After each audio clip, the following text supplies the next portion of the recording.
राज्याच्या आरोग्यमंत्र्यांच्या जिल्ह्यामध्ये ज्या पद्धतीने वेगवेगळ्या घटना घडतात, एक कोल्हापूरला घटना 21 एप्रिलला घडली की एक 23 वर्षाच्या तरुणाचा अपघात झाला।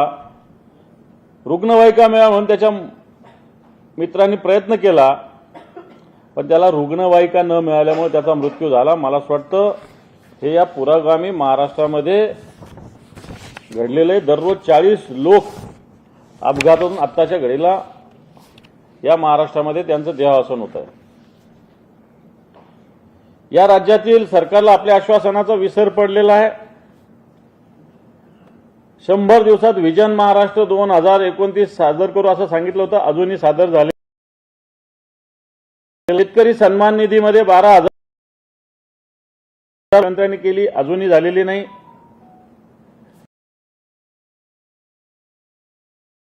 अंतर योजना अजूनही लागू झालेली नाही। वृद्ध पेन्शन धारकांना 1500 ऐवजी 2100 रुपये देऊ असं म्हटलं होतं, अजूनही झालेलं नाही। कर्जमाफी करू, अजूनही झालेली नाही। महिला सुरक्षेसाठी 25,000 महिलांचा पोलीस दलात समावेश करू, कोणतीही सुरुवात नाही। लाडकी बहीण योजनेचा 2100 रुपये हप्ता करू, कोणतीही हालचाल नाही। अंगणवाडी व आशा सेविकांना 15,000 रुपये पगार देऊ, अजूनही काहीही झालेलं नाही।